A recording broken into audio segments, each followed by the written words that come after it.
Chapter 4. Death Countdown. Did you hear about that website my girlfriend Lucy asked me over the top of her freshly tapped beer? What website? The one where you fill out a questionnaire that tells you when you're going to die, right down to the day. What, like it says you're going to die at age 82 at 9 p.m. on Tuesday? I crankily took a sip of my beer. Another question. Why does everything that comes out of my mouth have to end in a question mark? Why do I always have to ask? How come even all my thoughts end in that little squiggle with the dot underneath? I used to think constantly asking questions was a sign of stupidity and low self-esteem. I still do. And as I just noted, I'd asked 2 questions so far without a single declarative sentence. The bitter taste of the beer, which I really shouldn't be drinking, was the perfect underscore for my current mood. Not like that. It gives you a death countdown timer that counts down to your death. In my mind, I tried to come up with a declarative sentence that related somehow to this whacked-out subject. A sentence that was smart, maybe even kind of funny. The main thing was, no more dumb questions. I glanced over at Lucy. She was acting dumb. Why did she even bring it up? If we were going to talk about bullshit, it might as well be something funny. Death countdown?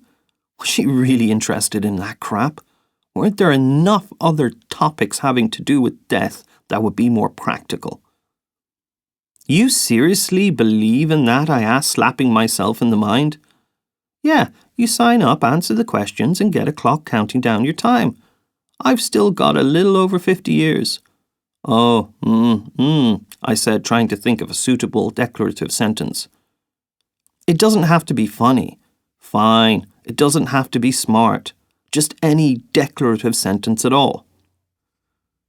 I did it too, said my friend Steve, mercifully interrupting my clueless stutter. He sat across from me, between Lucy and his girlfriend Drew.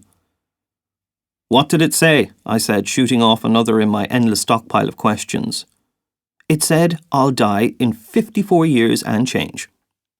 How about you, Drew? I said, turning to Steve's girlfriend, a smallish redhead with freckles, whose name was a tribute to her Irish roots. When are you going to die? I've still got 61 years. Wow, that long, huh? I said, acting amazed. Sometimes I feel that that's all I know how to do. Yeah, if me and Steve got married in the next 4 years, we can still squeeze in our golden wedding anniversary, she laughed and gave her boyfriend a kiss. You should do it too, Johnny. I don't want to, I answered automatically. I said it so fast I didn't even realize I'd used a declarative sentence. But some strange subconscious radar of mine immediately picked up on it and triggered me to say, like how come? Just for kicks, said Drew. You'd probably forget all about it in a couple of months anyway, right? If nothing else, at least you could stop worrying that you're going to die tomorrow. Assuming you believe in such things, I said, channeling a scientist asked to comment on the existence of the Yeti in Tibet. Lucy grabbed my hand. I want to know how long my sweetheart's going to live. I hate when my girlfriend calls me sweetheart. I hate it, and she knows it. I rolled my eyes. So you seriously believe in that? I asked her again. I do. Did you even bother to look into the science behind it? Now Lucy was acting not only dumb, but obnoxious. I wanted to break up with her more than ever.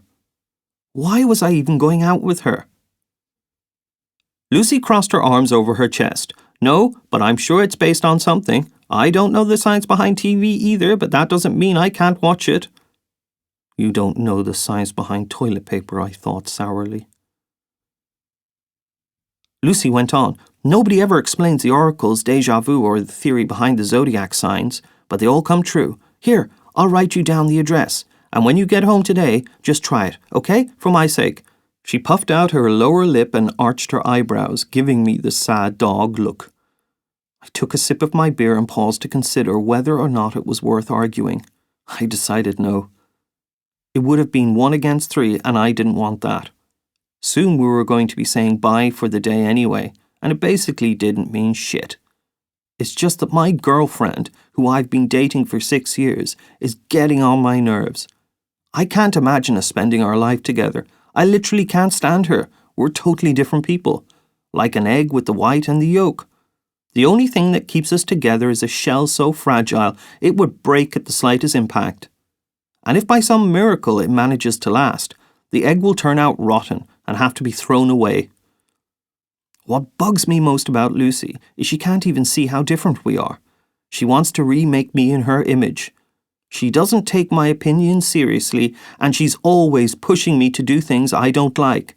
I never do that to her.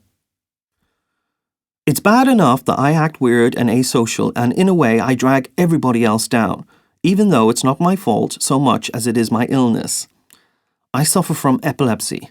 I'm not supposed to drink alcohol or be exposed to flashing lights, like the strobes they use in clubs.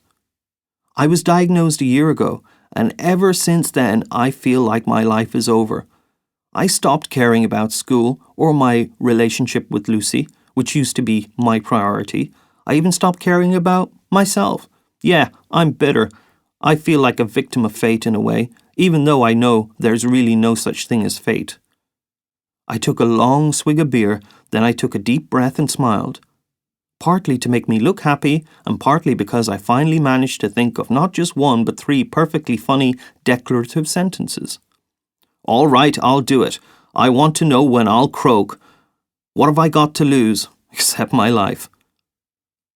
I gave Lucy an obligatory goodbye kiss and ducked into a taxi purring by the curb. I waved out the window to my 3 friends as they headed off to the club, where, as you now know, I can't go. I blinked as the lights from an oncoming car blinded me for a second, digging in my pocket for my blister pack of medicine. I take 3 small white pills a day, the first at 6 a.m, next one at noon, and the last one in the evening. I get twitches sometimes during the day, and a glass will drop out of my hand, say, or I'll almost fall because one of my legs stopped working. Those are what they call minor motor seizures, or petit mal. A major seizure is grand mal. I've had 3 of them so far. You lose consciousness, piss and shit yourself, jerk your limbs uncontrollably and foam at the mouth. Very appetizing. The last grand mal I had, which can easily end in death, I walked into a dance club filled with lasers and flashing lights and downed 2 pints of wine in a fit of abusive self-pity. That was my way of paying tribute to the cruel fate that had so maliciously singled me out the year before, assuming, of course, there even is such a thing as fate. Would you want to know when you're going to die? I asked the cabbie. My eyes were still closed, otherwise I would have seen the sceptical look on his face. No, definitely not, he said. I could tell from his voice he was somewhat amused by my question, but also a bit nervous. He didn't know who I was. A young drunk? A philosopher? A young drunk philosopher? Me neither, I said. I think it's a blessing that people don't know, but my girlfriend wants me to take this stupid test to see how long I'll live. Probably she wants to know if it's worth starting a family and having kids with someone who isn't going to live to see retirement. I opened my eyes and looked at the driver, a bald man with a moustache and a thick gold chain around his wrist. He kept his eyes fixed on the road, not sure what to say. Women are monsters, he muttered. Tell me about it, I said, swallowing a pill. Stupid monsters, especially mine. I wish she had my problems. Then she wouldn't waste time thinking about that stupid crap. Life is unfair. You got that right. Life is unfair, the taxi driver repeated mechanically. He probably had problems of his own in mind. Do you believe in fate? I asked. No, sir, he said. Though I do think there's something greater than us, he added ambiguously. I sighed. Is it wrong for me not to want some program on a website to tell me the date of my death? Why would someone I've been dating 6 years, who ought to have my best interests at heart, make me do things I don't want to do? The cab driver just stared straight ahead. I got home and brewed myself some coffee. 9:45 on a Friday night. I was probably the only person my age in the whole city who wasn't out. I took a nice, refreshing shower. I wasn't sleepy at all. I went into my room with a towel tied around my waist and sat down at the computer. I fished the scrap of paper out of my pants. In Lucy's loopy theatrical handwriting it said, www.countdownbegun.co.uk. I tossed the paper aside in disgust. The thought of Lucy's pleading dog eyes was more a turn-off than anything else. I would just make up a date and tell her tomorrow. That way, I could have my cake and eat it too. I wouldn't even have to lie. Not that I'd have a problem with that. After 6 years with this prunette called my girlfriend, I could cheat on her while she was asleep on the other side of the bed and not feel guilty. I'd just start an argument. Call her a stupid girl who believes in paranormal nonsense, fortune tellers and déjà vu. In fact, I could have done that today. So why didn't I? Hard to say. Probably because I'm a coward, scared of the scene she would no doubt make, scared of her tears and Stephen Drew's castigating looks. My love for Lucy fizzled out a year ago, and ever since then I can't stand her voice, her laugh, the mere physical presence of her. But I just can't bring myself to break up. For some reason, I just can't end it with that dumb, superstitious cow who won't stop calling me sweetheart. I'm like one of those guys who won't go to the dentist till the last minute, when the painkillers stop working and the pain's driving them insane. I put on The Best Damn Thing by Avril Lavigne and stretched out my legs. I took the piece of paper with the website address and crumpled it into a little ball. I was about to throw it in the trash when at the last minute I decided not to. Not because of Lucy or the promise I made to her. It was curiosity. All of a sudden, I wanted to see my countdown. Of course, it didn't change the fact that I didn't believe one whit in that crap. It was just another trick to squeeze money out of superstitious people. My motivation was like the motivation of a theatre critic who suffers through a boring play, so the next day he can't be accused of not having seen the performance that he so ruthlessly savaged. As I typed the address into the search bar, I thought with a touch of sarcasm how much I'd have to shell out at the end of this questionnaire to send the text to get my results. A strange thing happened when I pressed enter. Avril cut off. Right in the middle of Runaway, the screen went black. Then the whole room plunged into darkness. I got a bit nervous. The only light still on was the lamp in the aquarium on the right side of my desk. Its inhabitants, 2 4-inch goldfish, swam along the front glass. I dipped into the sack of fish food and tossed in a few pellets, which they hungrily gobbled up, then glanced back at my screen with an ominous feeling, still black, like a window into the void. After a minute or so, I started to think my computer was irreparably damaged when 2 blank fields appeared on the screen. Your password and your account. As I noted down my password, fuck Lucy fuck, on a piece of paper, 2 words popped up in bold black set against a white background. Death Countdown. I raised my eyebrows and tapped on the words, which melted into a pool of ink black. The next words to appear were, You really want to know how much time you have left? I clicked to confirm. It was a long way to get to the questionnaire where the death countdown lay waiting at the end. I had to click through about 10 more questions, each one in bold black with a white frame around it and seemingly trying to dissuade me from going on. I stopped raising my eyebrows. The questions got creepy, not to mention the pictures that started to pop up in the corners of the screen. Grim photos of crosses and graveyards, the lid of a coffin, a noose hanging from a tree, syringes and needles, an obituary with an illegible name, wreaths, candles, a church. They showed a train crossing a 6-lane highway and a plane diving down toward the ground. But the last picture was the most disturbing one. A reduced image of my own screen with a rectangular sheet of paper in the middle. The text was too small to read. All I could make out was the header at the very top of the page. Questionnaire. All of a sudden, I was scared to go on. It was weird, but the psychology of the words combined with the pictures really got to me.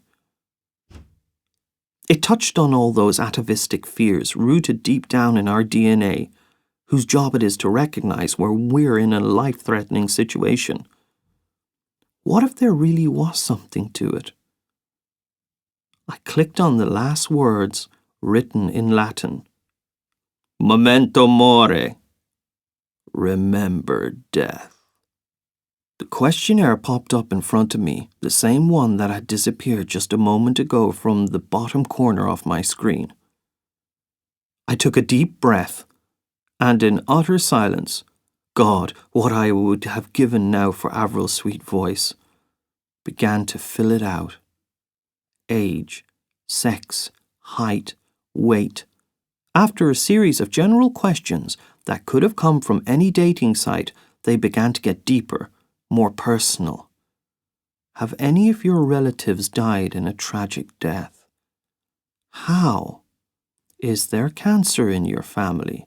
Cardiovascular disease? Do you personally suffer from any illnesses? Do you smoke? If so, how many cigarettes a day? Do you live in a city or a village? Do you have any friends? Do you have a partner? If so, how satisfied are you with your relationship?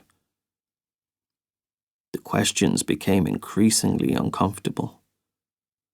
But I kept going. 15 minutes had passed by the time I got to the last question.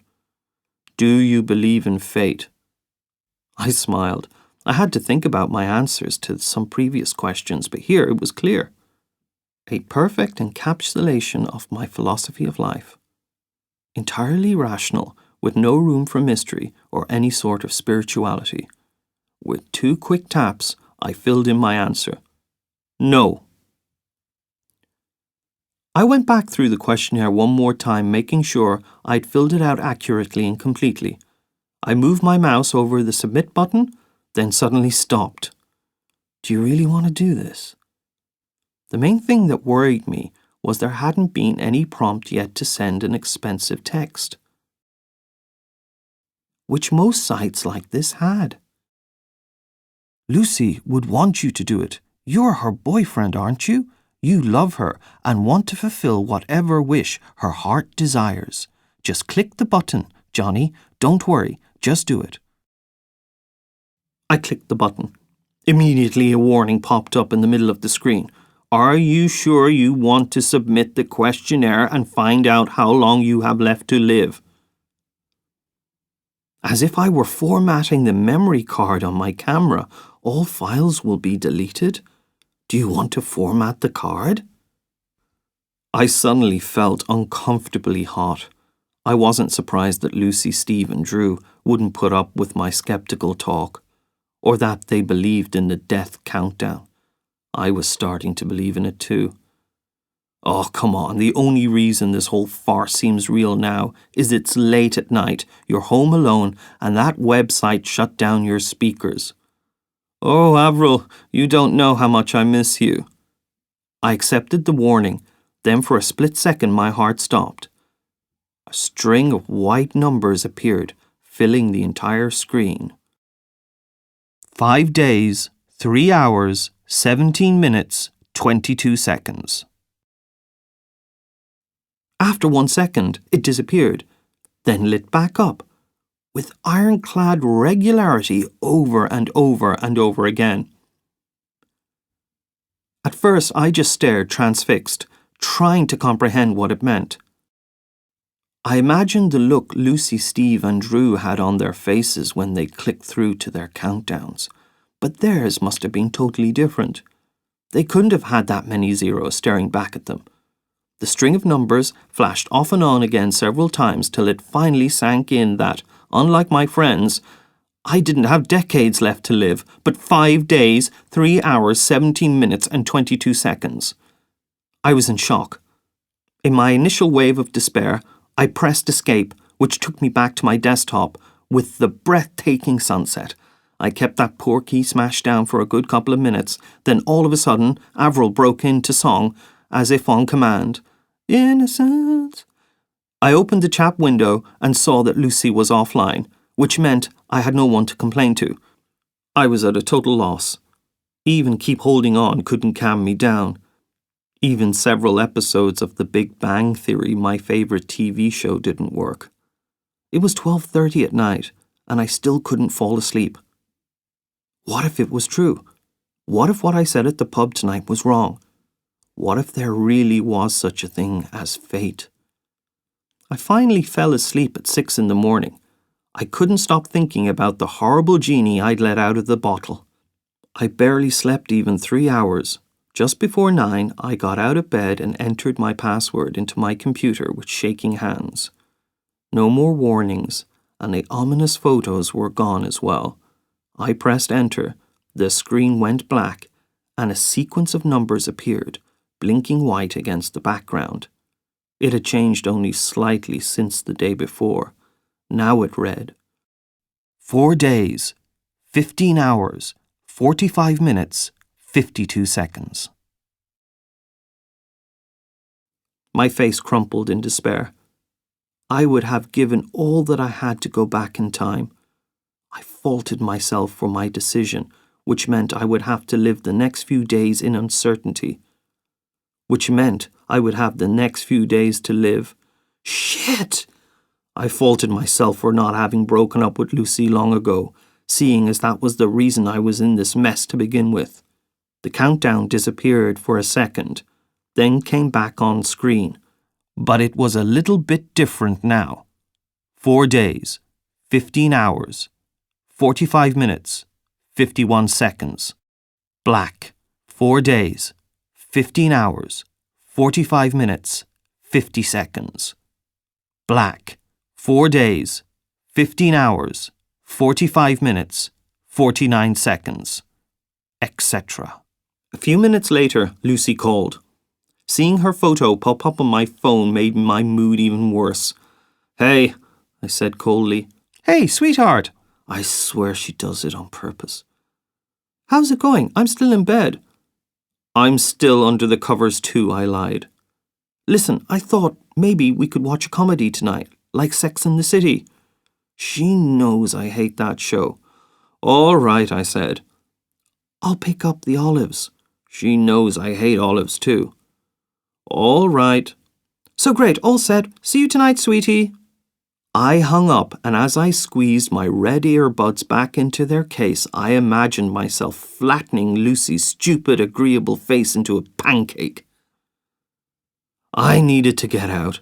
Thinking about the death countdown and Lucy coming over was eating me alive. I decided to go on a bike ride. I went out for about an hour and a half, pedalling past the stone walls that lined the narrow streets, admiring the shiny surface of the lochs in the valley. Yes, Scotland is a beautiful country, even here in the south, near Perth.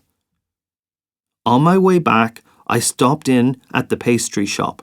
I bought myself an eclair, sat down at a table in the garden and gorged myself. The sun was nice and warm, and my worries about the death clock faded into the background. Flooded with endorphins and the sugar coursing through my blood, I vowed not to let the results of the questionnaire control my life.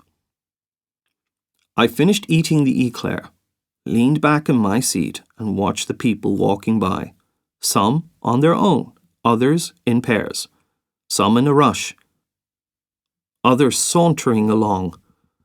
On the other side of the sidewalk, the River Tay flowed past, and on the far side of the river was the A85 road. Cars drove back and forth with people sitting inside, old, young, tall, short, fat, thin, hairy, bald, with and without glasses. Just then it occurred to me, none of them knew when they would die. That lady there, for instance, the one who looks lost in thought, staring down at her feet with a shopping bag in her hand. She's probably heading home to her husband, 2 kids and a dog. She knows that tonight she'll make omelettes for dinner and tomorrow they'll take a Sunday trip up to Edinburgh. Next summer, they'll go on holiday to Greece, and 15 years from now, they'll pay off the mortgage on their home. She dreamed of growing roses in her retirement and babysitting her grandchildren, and meanwhile maybe she had only 1 year left to live. Car might run her down, or they might find she had cancer. She hadn't the slightest inkling, but maybe somewhere far away someone was counting down her final days, hours and seconds. I pictured a countdown flashing over every person's head. Not a single one was the same, and they were all getting lower, each and every one. Maybe there really was such a thing. Maybe some unknown force already knew when each of us would die and what would be the cause. Maybe fate really did exist.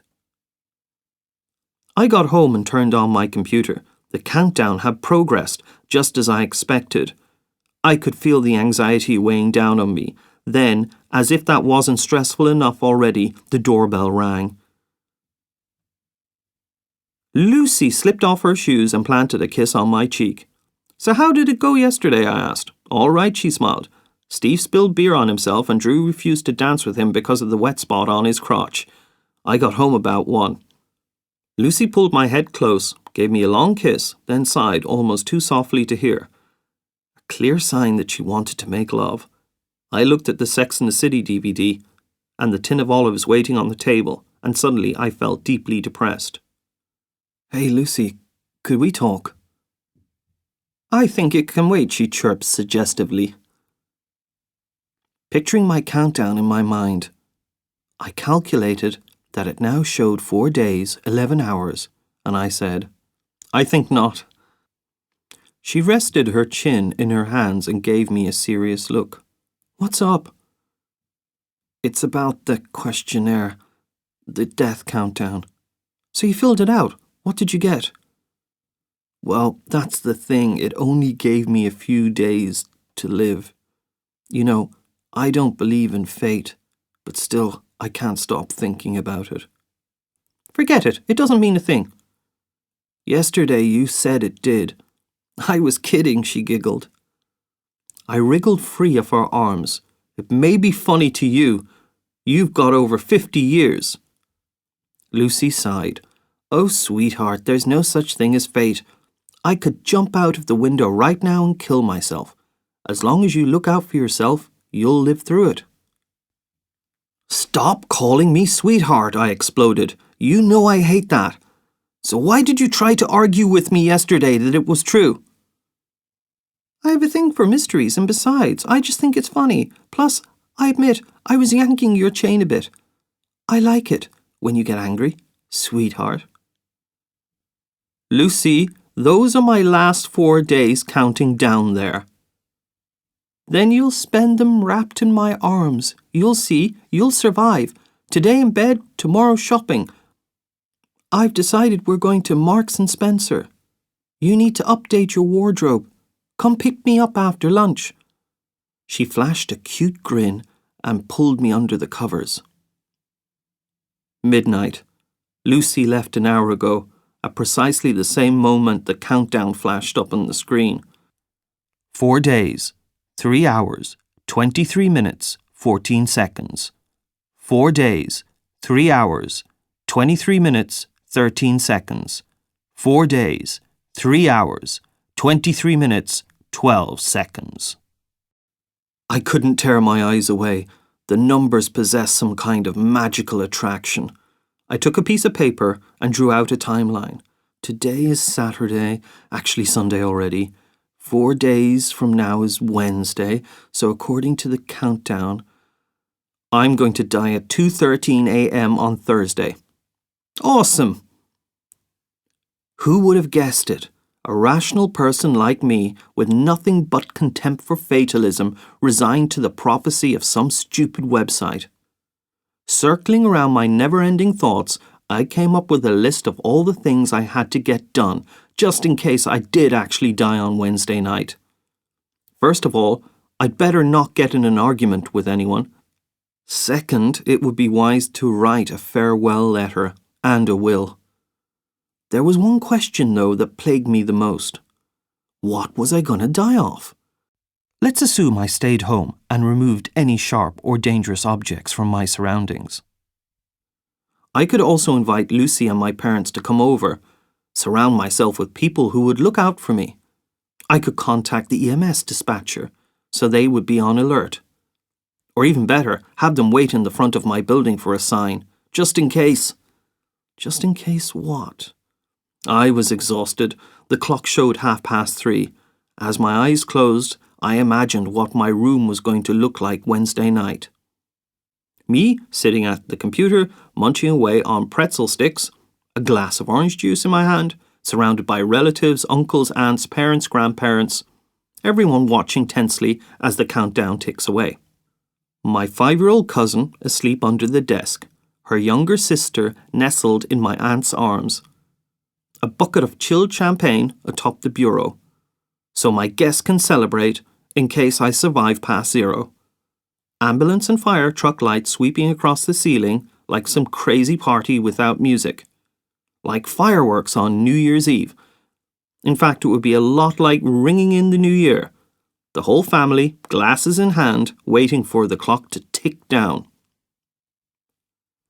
I woke up at 7 a.m. and couldn't fall back asleep. I got out of bed, dashed into the kitchen, and guzzled down a whole glass of raspberry juice.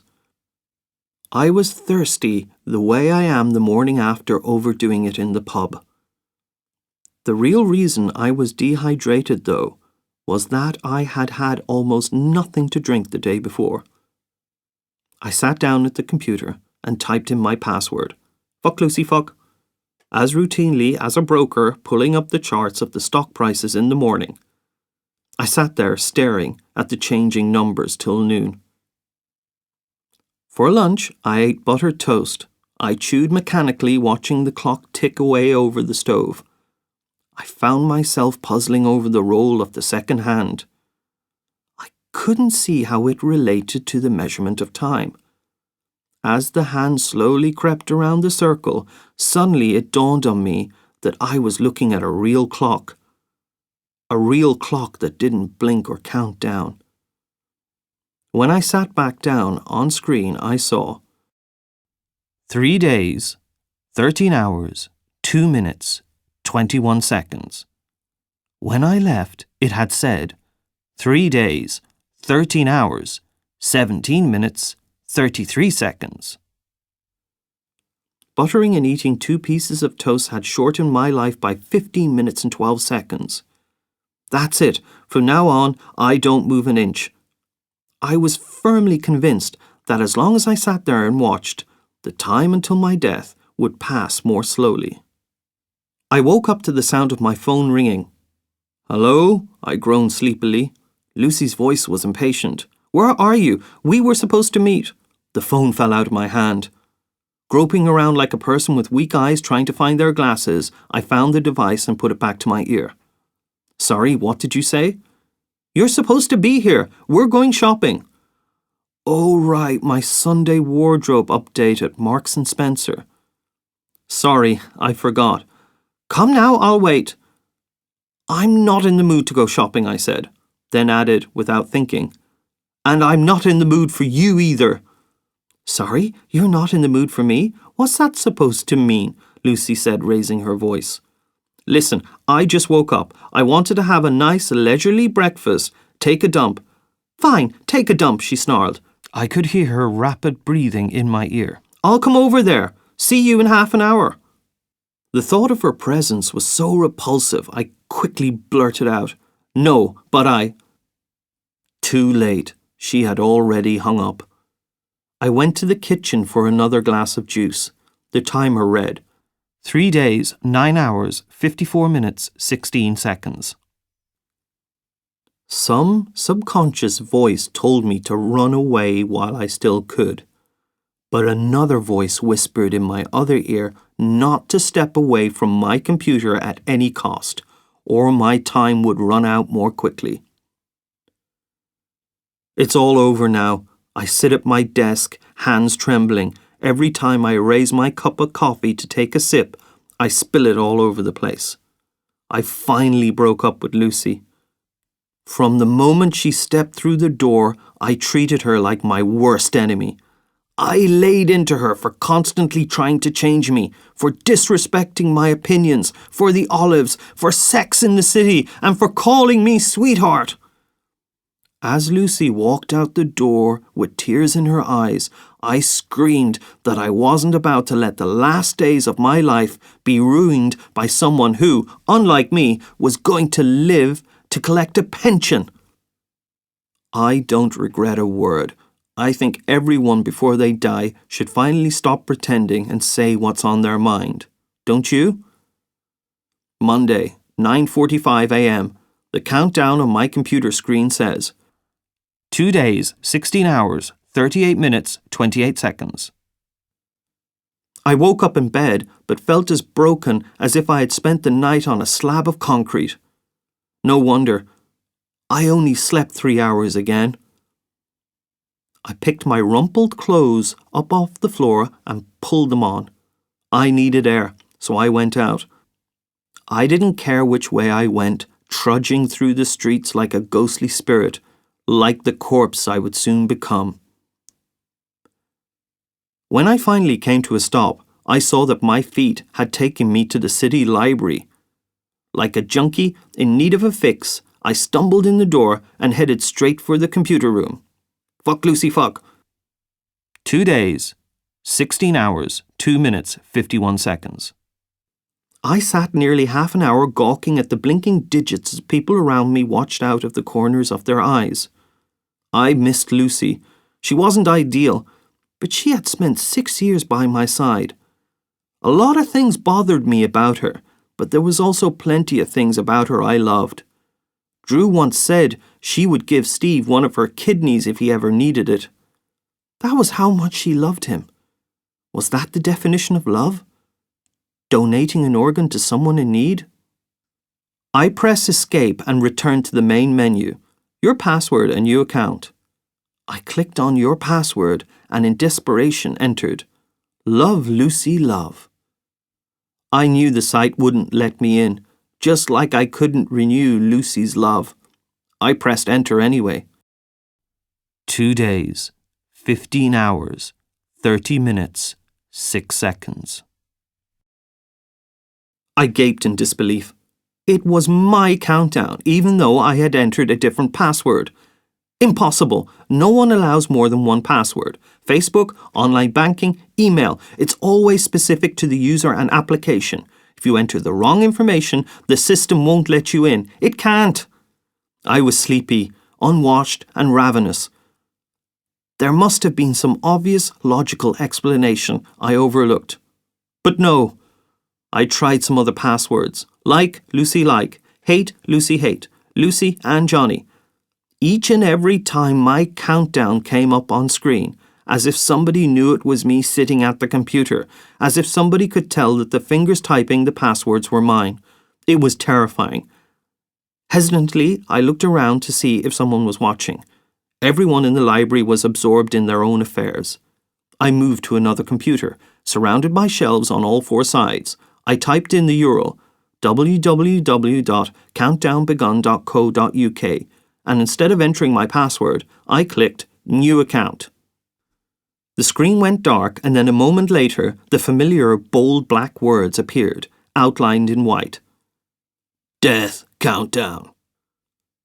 I rapidly clicked my way through the sentences with the same disturbing images I had seen before. Crosses, graveyards, nose-diving plane. Finally, there it was. Questionnaire. Eagerly, I began filling it in. All I wanted more than anything else was to stop that terrible sword of Damocles from hanging over my head. Have any of your relatives died a tragic death? How? Is there cancer in your family, etc., etc.? The questions were the same, only this time I gave different answers. I let my fantasy run wild. Instead of the short answers I had given before, I wrote in long, complex sentences. Every yes was replaced with a no. The last question grinned out at me with mischievous boldness. Do you believe in fate? Yes. I clicked submit, waiting with indescribable delight to see how many years I had left. Then, however, to my indescribable horror, the same familiar sequence of numbers, preceded by 5 zeros, appeared again on the screen. 00, 0002145601. No, it couldn't be. How could anyone know it was me filling out the questionnaire? A feeling of dread came over me. My palms broke out in sweat. My forehead burned with fever. I got up and headed for the exit. Sir, your card, sir. I returned to the checkout counter and glared at the librarian with bloodshot eyes. She was blonde with a kind face, probably about the same age as Lucy. Have you got a problem? I growled. I just wanted to give you your card back, she said in a timid voice. You can keep it. I don't need it anymore. My words resounded through the library. The other visitors froze. So I'm asking, have you got a problem? I didn't give a damn anymore. It's you who's got the problem, lad, a voice said from behind me. A brawny man in a security uniform twisted my arm behind my back till I was bent double and escorted me out the door. He tossed me onto the sidewalk, wet with the evening rain.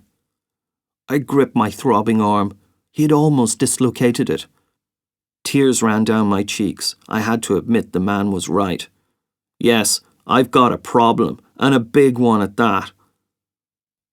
I walked back to my place, rain-soaked and lonely, the end clearly in sight. I just wanted to sleep. Sleep right through those 2 cursed days, and my death along with them. Then wake up alive and healthy.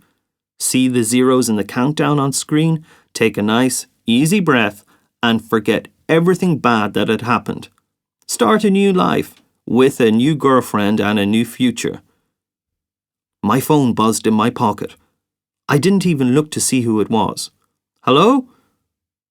It's Drew, said the caller on the other end. Lucy's red-haired friend. Her voice was loud and hostile. I'm calling to tell you that was pretty nasty what you did to Lucy. The poor thing's been crying here on me this whole time. Do you have any idea how much you hurt her?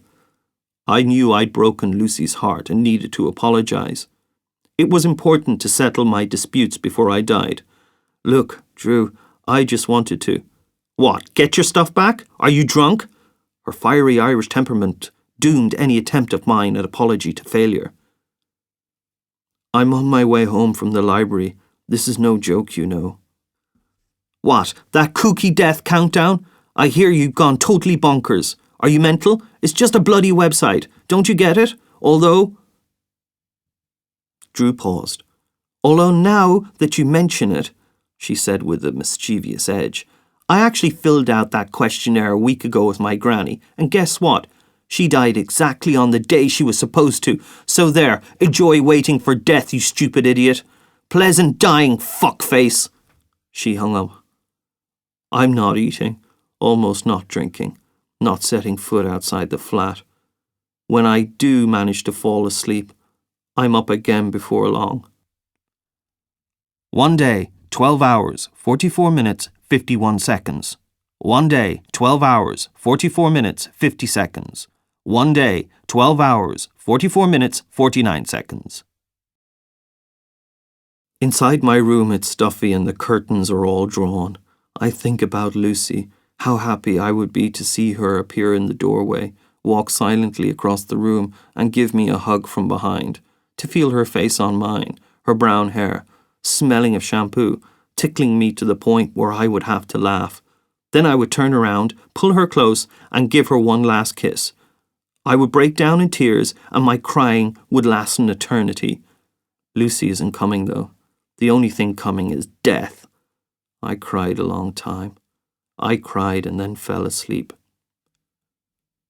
The cold woke me up. I peered droopy-eyed at the lights blinking on screen. The whole room lit up, then went dark again at haunting regular intervals. Light, dark. Light, dark. The numbers reappearing, then disappearing again, each time slightly different. With my free hand, I fumbled for my phone. 2:13 in the morning. 2:13! 1 day left. Wednesday night, midnight. The battery on my phone is running low, but I don't have the strength to connect it to the charger. Every so often, an irritating series of beeps fills the room. Beep beep, beep beep, beep beep. I watch the countdown through tired eyes. 2 minutes pass. Then again. Beep beep, beep beep, beep beep. Now the clock is eating away at the first few seconds of Thursday night. The night I'm going to die. I have a deep sleep deficit and am on the verge of exhaustion. Every few minutes I get up and make coffee. I can't even keep track of how many cups I've had anymore. I've been trying to walk past the mirror in the foyer without looking, and this time my curiosity got the best of me. My horror was beyond words. Staring back at me is a stooped concentration camp prisoner with sunken cheeks and empty eyes. I can't believe it's me. Beep beep, beep beep, beep beep. 2 minutes of silence that seemingly lasts for hours. Then again, beep beep, beep beep, beep beep. Just shut down already, would you?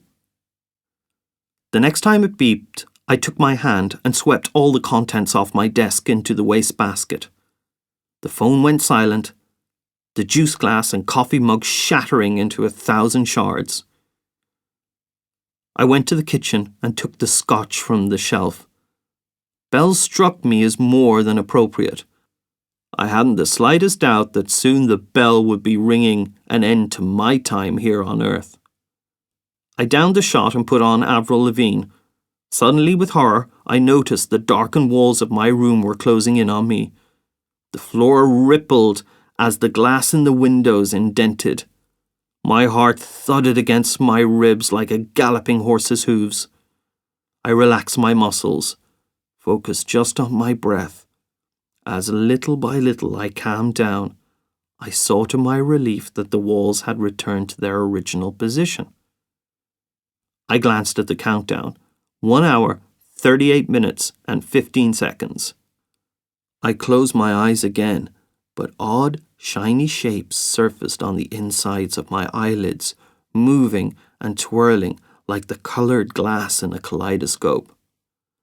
What I was experiencing was unreal and terrifying. I don't know if I was asleep or not, but when I came to, the screen showed 3 minutes, 59 seconds. I took a deep breath, like a man who sees an avalanche barreling towards him, but doesn't run away, for he knows he can't escape. I glanced at the window. No, I won't jump. My eyes moved to the wall socket. No, I knocked back another shot of bells and watched, paralyzed, as the minutes ticked away. I thought about Lucy as Avril belted out, "Girlfriend," from the speakers, in my mind picturing someone close by who I couldn't see, watching me with their finger on a big red button waiting to push it. My left arm started to tingle. I squeezed my hand into a fist, but that gave me a cramp. I tried using my right hand to open my left, but my right hand cramped up too. I plunged into despair. My breath quickened as I noticed with horror the walls were closing in again. Now they were less than 3 feet away. Claustrophobia took hold. I felt like I was in a coffin. Beep beep, beep beep, beep beep. My phone squeaked on the floor. What the fuck was it still beeping for? The sound echoed loudly through my head. The flashing walls were now almost touching me. I lashed out at them with clenched fists, but all I hit was empty air. Just then, I got a cramp in my face and dropped to the ground in a grimace like a weightlifter hefting a barbell. My body wreathed on the floor like a dug-up earthworm, the shards from the broken glass cutting into my skin. As I kicked in pain, my legs sent the wastebasket flying. On the floor behind it, in a ball of dust, was an untouched blister pack of white pills. They reminded me of soldiers lined up, double file. It was the most powerful, most painful grand mal I had ever had. My body was gripped in agony's claws and it refused to let go. The last thing I saw through the narrow slits of my tear-swollen eyes before I closed them forever was 03, 02, 01, 00.